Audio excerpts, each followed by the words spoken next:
C'est une marque qui a une légitimité à cause de son histoire. Et je pense que c'est aussi ça qu'il faut arriver à faire passer dans les quelques secondes du son d'un moteur. Le véritable défi, c'est d'arriver à savoir comment une Renault peut être immédiatement reconnue comme telle, et ce qui est un défi.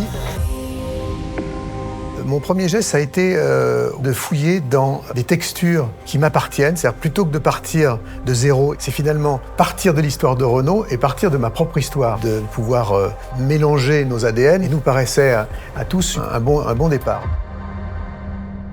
Ce travail, pour moi, c'était impensable de le faire tout seul. Il y a une expertise que je n'avais pas sur le fait qu'un son pour une voiture doit évoluer dans le temps, doit évoluer en fonction de la conduite, doit évoluer en fonction de paramètres qui sont des paramètres qui vont au-delà d'une expertise musicale. J'ai eu la chance de pouvoir m'appuyer notamment sur l'IRCAM.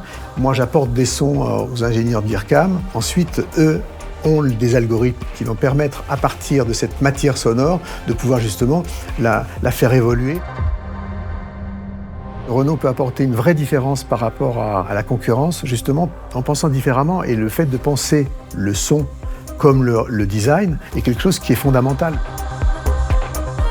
Une des premières musiques que j'ai faites dans ma vie, c'était un spot pour Renault. Finalement, j'ai l'impression d'être revenu à la maison d'une certaine manière.